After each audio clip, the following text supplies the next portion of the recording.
안녕하세요. 책 속 보물 책 속 기적의 민디입니다. 오늘은 제가 좀 특별하게 연애 카운셀러를 해드리려고 합니다. 제가 진짜 학창 시절부터 친구들한테 이런 고민 상담 카운셀러 역할을 하더니 결국 커서도 이런 일을 또 하게 되네요. 오늘은 제가 구독자님의 힘든 그런 사연을 듣고서 방향성을 도와드리고 싶다, 마음을 좀 더 성장하게 만들어드리고 싶다 하는 그런 마음이 너무 우러나는 충성 팬이시고 제가 사랑하는 분이라서 친구한테 해주던 그런 스타일로 해드리겠습니다. 이와 비슷한 상황에 놓이신 분들은 아마 많은 도움 받으실 수 있을 것 같고요. 어디까지나 민딩이의 관점, 저만의 지혜들을 말씀드리는 거니까 민딩이는 이런 마인드를 가지고 요거에 대처하면서 살아가고 있구나 라고 이해해 주시면 될 것 같습니다. 아마 이 내용을 다 보시고 나면 지금 바로 이 자리에서 새로운 세상을 살아보자 하는 그런 의욕이 팡팡팡팡 솟아나실 것입니다. 그래서 오늘 제가 얘기할 부분이 정확히 뭐냐면 만남과 이별, 헤어짐을 했을 때 어떤 마음가짐을 먹어야 이 난관을 잘 승화시켜서 더 행복한 나로 만들 수가 있는가, 이별을 어떻게 잘 극복할 수가 있는가에 대한 이야기입니다.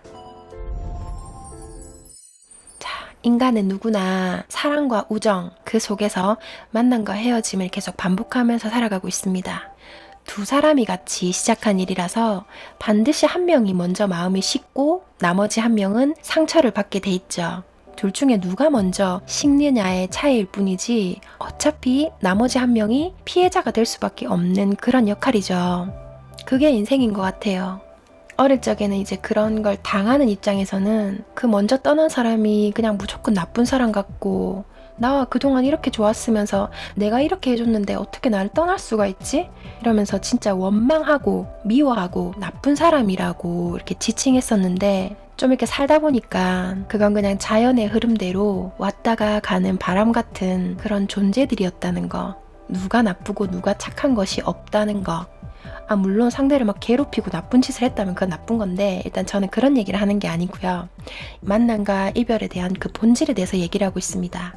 그래서 저도 아무것도 몰랐던 어린 시절에는 뭐 마음, 생각, 잠재의식 뭐 이런 거에 대해서 아무것도 몰랐을 때는 그냥 감정의 노예인 채로 바보의 늪에서 허우적허우적 대는 사람일 뿐이었어요. 그런데 이제 오랜 시간을 책을 읽으면서 나와의 시간을 가지면서 혼자 사색하는 시간을 정말 길게 가지면서 살아오다 보니까 보이더라고요. 이 세상은 곧 마음에 의해서 돌아가고 에너지 차원에서 모든 것이 이루어지고 있다는 것을 알게 됐습니다. 그래서 지금은 사실 저는 이성에 대한 그런 걱정 없이 살아가고 있는데요. 이거는 뭐 내가 잘났다 이런 얘기가 아니라 이 심리적인 이 사고방식을 다루는 법을 정말 많이 알게 되다 보니까 그냥 그런 부분이 너무 쉬워요. 심리를 다루는 부분에 있어서.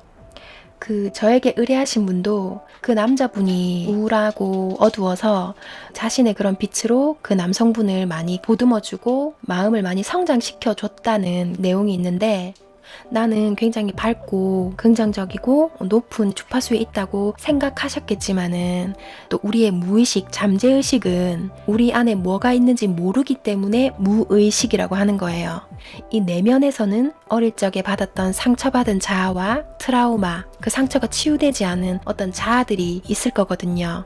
그 아이는 살짝 잠재워 놓은 채 나는 이런 밝은 사람이야 라고 운전해가고 있는 거예요. 하지만 그 자고 있는 아이들이 유사 감정을 딱 느꼈을 때는 탁 잠에서 깨어나면서 나를 순간적으로 장악하고 지배하면서 우리의 삶을 계속 창조해 나가게 됩니다.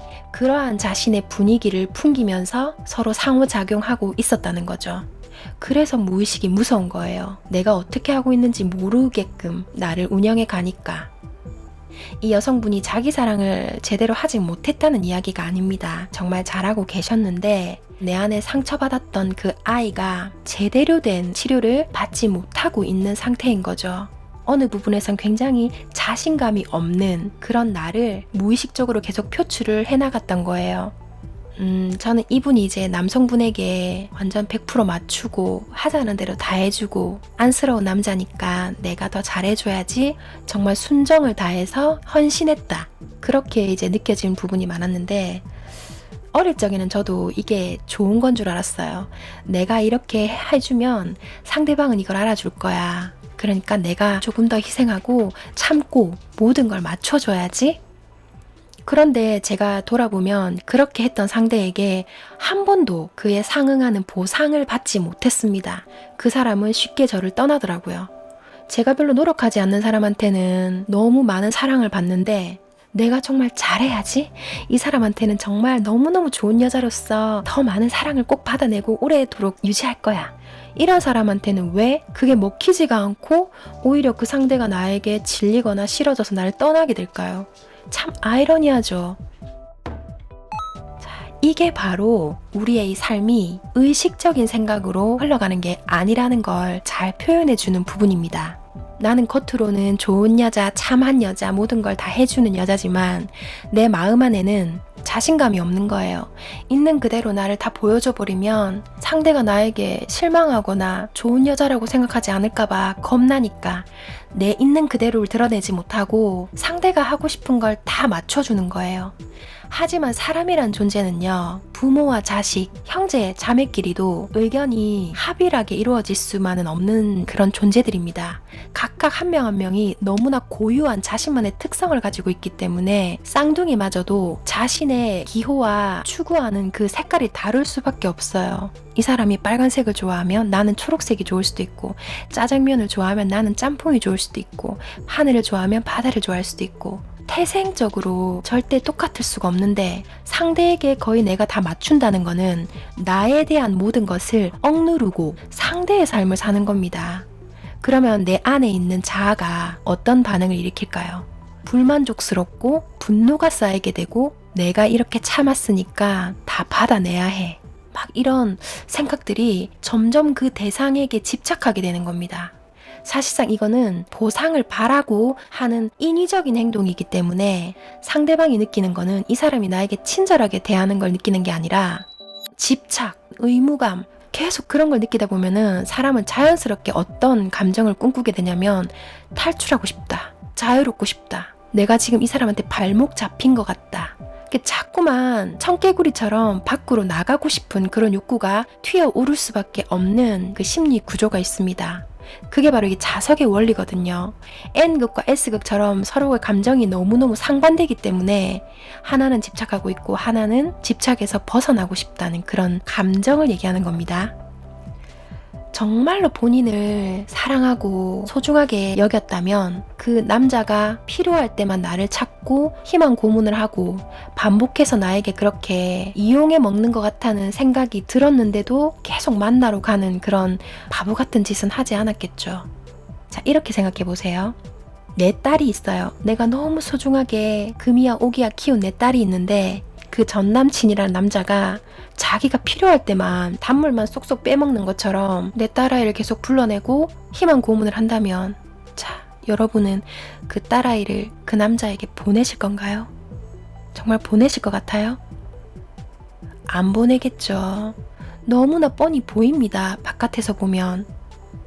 그런데 왜 자신은 보냈나요?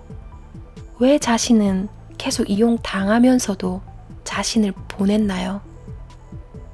희망 고문을 당하는 걸 알고 있으면서도 그 사람한테 계속 가야 했던 그 이유는 무엇일까요?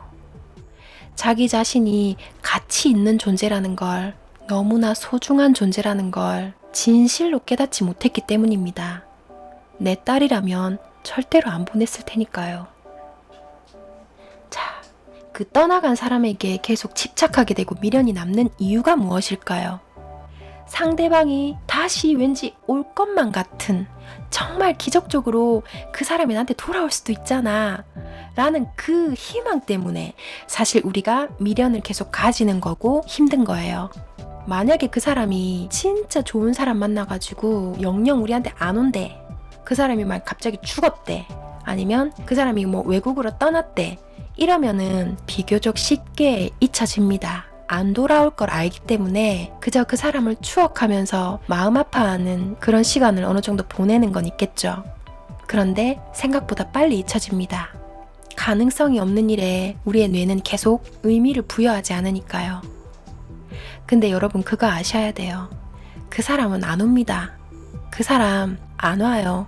줄 끊고 달아난 연입니다. 다시 찾고 싶어도 다시 찾을 수가 없어요. 그 사람이 다시 안 온다는 걸 진짜로 깨달으셔야 그 고통의 늪에서 헤어나올 수가 있는 겁니다. 여러분, 왜 기대하시나요? 여러분한테 마음이 떠난 사람을 억지로 그 대상을 내가 진짜 질척대고 집착해서 잡았어요. 그 사람이 정말 억지로 미안함과 죄책감, 의무감 때문에 나를 만나요.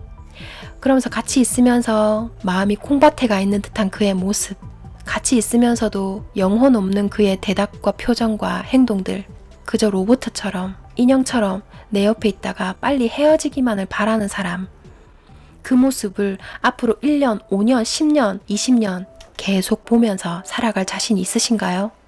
진정 나의 가치를 알고 나를 소중하게 알아볼 사람을 얼마든지 만날 가능성이 있는데도 불구하고 스스로 고통을 자처하는 행위란 말입니다. 그리고 진짜 그 사람을 사랑하는 거 맞나요? 정말 그 사람이 아니면 안 될 것 같아서, 그 사람이 정말 운명의 상대라서 계속 그 사람을 그리워하는 거 맞나요? 그저 손해봤다는 심리 아닌가요? 그저 결핍 아닌가요? 그 사람은 손해본 게 없고 나는 뭔가를 잃은 것 같아. 내 옆에 있었던 뭔가가 없어졌어. 그러니까 내가 손해본 거잖아. 뭔가 나의 일부를 도둑 맞았다는 그 피해 심리. 우리는 누군가와 사귀면 길든 짧든 간에 사귄다는 그 이유 하나만으로 계속 이어가고, 그게 관성의 법칙이 돼서 그 사람이 정말 좋은지, 내가 이 사람 정말 사랑하는지 이런 건 따지지 않고 그냥 정말 습관처럼 계속 만나고 관계를 이어가요. 만약에 여러분들한테 전 사람보다 훨씬 괜찮은 남자가 나타났다. 그 사람보다도 더 천생연분으로 느껴지는 사람이 나타났어요. 그래도 여러분은 그 남자한테 집착하시겠나요? 그 사람 아니면 안 되겠나요? 절대 아닐 겁니다. 한순간에 잊혀질 거예요. 그때 깨닫죠. 아, 내가 그 사람을 사랑했던 게 아니라 그저 혼자 되는 두려움, 내가 뭔가 뺏긴 듯한 심리였구나. 사람은 이처럼 간사하리만큼 빠르게 사람을 잊을 수 있구나 느끼시게 될 겁니다. 왜 먼저 바람난 사람은 그토록 쉽게 떠날 수가 있을까요? 새로운 사람이라는 더 큰 보상이 주어졌기 때문이죠. 여러분이 진짜 그 사람을 사랑하는지, 이것이 그냥 손해본 심리인 건지, 그것을 명확하게 짚고 넘어가셔야 되는 겁니다. 이게 우리를 감정을 빠르게 회복시켜줄 수 있는 키가 될 수 있어요. 자, 그리고 이제 두 번째 단락으로 넘어가면 조금 영적인 부분, 민딩이만의 고유의 그런 해석을 얘기해 드릴 건데, 이건 알아들으시는 분들만 아실 이야기인데요.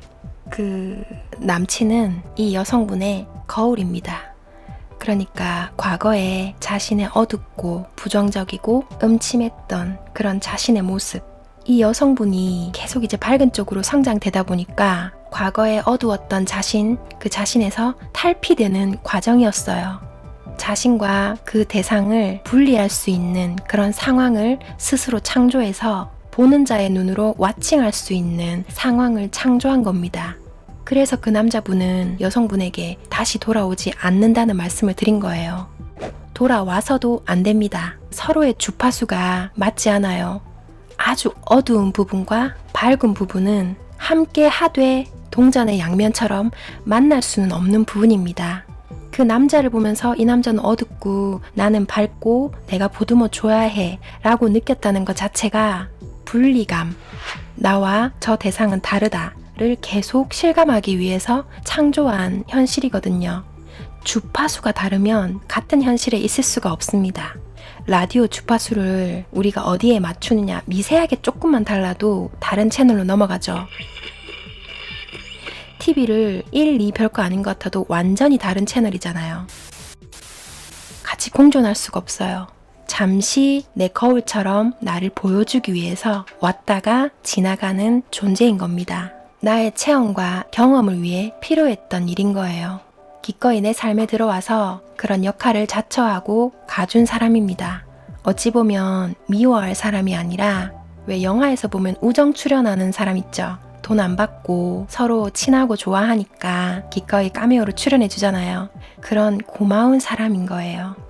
자연의 순리, 계절이 바뀌는 현상, 봄이 가면 여름이 오고 여름이 가면 가을이 오고 겨울이 오고, 인생에서 그렇게 계절을 맞듯이 어떤 보이지 않는 자연의 섭리에 의해서 계속 사람들을 만나고 헤어지고 만나고 헤어지고, 왜 그 사람이 나의 거울이냐면 나의 어두웠던 왜소한 그 부분을 거울처럼 보여주기 위해서 나타난 존재. 그래서 그 사람을 보내줘야 됩니다.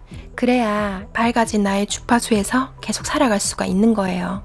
저도 정말 옛날에 바보의 존에서 살았을 때는 계속 비슷한 남자들만 만났어요. 어쩜 그렇게 다 하나같이 그런 애들만 만났을까. 근데 의식이 점점 성장하고 이 마인드에 대한 비밀을 알아갈수록 그런 남자들이 아예 내 인생에 들어와지지가 않아요. 엮이지가 않습니다. 옛날에는 저도 좀 이렇게 어둡고 뭔가 슬픔이 있는 것 같은 그런 내세적인 분위기를 좋아했다면, 지금은 그런 게 굉장히 불행한 어떤 기운이라는 거를 촉으로 이미 감지를 해버리기 때문에 남자로조차 보이지가 않아요. 좋은 생각을 해야 좋은 것이 끌어당겨진다는 거는 바로 이런 얘기거든요. 옛날과 똑같은 상황에서도 내 의식이 높아졌기 때문에 그 사람들이 이성으로 안 보이고 나의 인생에 엮이게 되지 않는다는 거예요. 과거의 사람들은 다 자신의 역할을 하고 간 겁니다. 우리가 어렸을 적에 정말 신주단지처럼 모시던 그런 인형들, 만화, 장난감, 아기 때 먹던 과자들, 왜 지금은 그게 내 눈앞에 있어도 아무런 욕심이 없고 눈에 보이지도 않는 걸까요? 그 세월, 그 나이대에 맞는 그 필요를 하고 있었던 물건일 뿐이기 때문입니다. 지금은 아무리 그걸 갖고 놀고 싶고 그거에 의미를 부여하고 싶어도 안 돼요. 레벨이 안 맞아요. 그러니까 미련 없이 그 상황을 보내줄 수 있어야 됩니다. 아쉬워도 아까워도 과감하게 치워버리셔야 됩니다. 이제 내 인생엔 더 좋은 것이 들어와야죠. 필요를 다한 그 존재들에 대해서 감사를 표하고, 나는 이제 내 나이에 맞는, 내 의식에 맞는, 내 주파수에 맞는 상황과 사람을 맞이하셔야 되는 겁니다. 이제는 더 멋지고 빛나게 될 나를 위한 투자를 할 시간이 온 겁니다. 나 자신을 깨끗하게 비워내고 윤기나게 닦아낼 바로 그 타임인 겁니다. 아닌 것 같다고요? 한번 두고 보세요. 여러분의 인생에 어떤 사람, 얼마나 훌륭한 사람이 들어오는지. 아마 세월이 가면 이러실 거예요. 참, 옛날에는 그 남자가 뭐가 그렇게 멋있어 보이고 그 여자가 뭐가 그렇게 대단했는지, 걔한테 왜 그렇게 목을 맸는지 지금 돌아보면 정말 아무것도 아닌데, 별것도 아닌 사람이었는데 이렇게 훌륭한 사람, 이렇게 좋은 사람 만날지도 모르고 그때 왜 그렇게 어리석게 한 사람에게만 목을 맸을까. 그 사람이 자신의 역할을 다하고 그렇게 가져와서 너무 감사한 일이다. 그런 사람도 겪어봤으니까 지금 내게 온 사람이 더 훌륭하다는 거, 내가 정말 좋은 사람을 가려낼 수 있는 안목을 가질 수 있게 한몫해준 사람이니까 그 모든 사람들에게 참 감사한 일이다. 이렇게 옛말할 그런 때가 분명히 올 겁니다.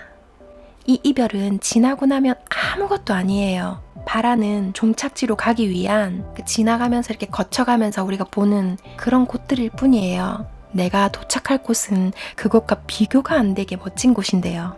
결국 나에게 주어질 건 나에게 가장 합당하고 가장 최적의 훌륭한 사람이 올 거니까요. 그래서 이런 이별들은 축복인 겁니다. 다 나의 재료가 돼줄 거예요. 제대로 물건을 알아보기 위해서는 시장 조사를 해야 되는 거거든요. 이별은 축복이다. 이별은 축복이다. 꼭 기억하세요. 그렇다고 사귀고 있는 분들이 이별이 축복이니까 헤어지자 이러면 안 됩니다. 사귀고 있는 거는 지금 나에게 필요한 그 상황이기 때문에 최적의 상대인 거고요. 이별한 분들이 지금 자신의 상황을 축복이라는 것을 인지하시라는 말씀을 드리는 거예요. 이로써 여러분이 정말로 귀한 것을 갖게 되는, 소원이 이루어지고 있는 징표를 하나 더 받으신 겁니다. 여러분에게 어마어마한 그런 연인이 가고 있습니다. 아주 시기적절한 운명적인 때에 여러분 앞에 나타날 거예요. 그동안 여러분은 자신을 갈고 닦고 빛나게 깨끗하게 청소해서 더 나은 나로 내면을 꽉 채우실 일만 남은 거예요. 지금 조금 힘든 거는 당연한 거다. 상처가 아물려면 당연히 이 정도의 시간은 드는 거지. 이 상처만 들여다보고 아프다 아프다 하고 있지 말고 나는 나에게 주어진 이 시간을 최대한 나를 더 건설적이고 생산적이고 자기 사랑으로 가득 채우고 기다리고 있으면 되겠다라고 생각하시면 됩니다. 왜냐면 좋은 사람이 올 건데 계속 그 지나간 사람만 그리워하면서 맞이할 거예요? 다가올 상대가 최고이기를 원한다면 나 자신도 그에 걸맞는 사람이 되어 있어야죠. 그래서 여러분이 과거에 집착하고 있을 시간이 없다는 겁니다. 이제는 오롯이 나를 위한 투자를 하는 시간으로 진짜 행복하게 시간들을 보내세요. 나는 정말 소중하고 귀하고 이 세상에 하나밖에 없는 보석 같은 존재다. 내가 다이아몬드인지도 몰라주는 그런 어리석은 사람과 평생을 살아갈 것인가? 아니면 나에게 꼭 맞는 정말 멋진 연인을 만날 준비를 하고 진정한 사랑을 하기 위해서 멋진 내가 돼 있어야지 하면서 바로 지금 유턴해서 새로운 세상을 창조할 것인가? 오직 그것만이 여러분 삶의 화두입니다. 여러분이 정말로 행복해지기 위해서 이 일이 발생했다는 거를, 사실은 스스로 이 일을 창조했다는 거를 아셔야 돼요. 내가 기존에 갖고 있던 어둡고 부정적이었던 나의 거울 같은 그 자아와 깨끗하게 이별하고 새로운 내 현실과 만날 때입니다. 여러분이 얼마나 행복해질지, 얼마나 멋진 상대를 만날지는 여러분이 자신의 내면을 얼마나 사랑으로 가득 채울지 그것만이 답을 줄 겁니다. 딱 맞는 사람이 나타날 거거든요. 나에게 과한 사람, 내가 그보다 과한 사람, 그런 거 있을 수 없어요. 내면적으로 똑같은 부분이 있기 때문에 서로 만난 거거든요. 상대방이 곧 나라는 거, 나의 거울이라는 걸 깨닫기를 바랍니다. 나를 더 빛내고 뭔가 나에게 투자할 시간도 바빠 죽겠는데 내가 어릴 적 갖고 놀던 거에 집착하는 거 되게 바보 같죠? 그럴 시간에 열심히 책도 보시고요. 운동도 열심히 해서 나를 더 예쁘게 만들어 보고 반짝반짝 빛내실 일만 남은 겁니다. 이 시간이 지나면 분명히 여러분과 합일이 돼서 빛나줄 연인이 옵니다. 정말 행복해지려고 이런 일이 일어났다는 걸 아시고 내 인생 최고의 다이아몬드가 저기에서 기다리고 있다는 걸 아시고 이제 오직 그것만을 위해서 달려가십시오. 이렇게 다 알려드리고 싶어서 정말 이 노트를 얼마나 많이 쓰고 지우고를 했는지 지금 보니까 시간이 진짜 많이 길어진 것 같아요. 엑기스만 이렇게 잘 전달될 수 있도록 한번 편집을 해서 올려보겠습니다. 제 방송 듣고 진짜 마음 정리가 너무 잘 됐어요, 행복해졌어요 하시는 분들은 꼭 댓글 남겨주세요. 그 정도는 해주실 수 있죠? 여러분의 만남과 이별, 그리고 여러분에게 올 다이아몬드를 축복하면서 감사하고요. 사랑합니다.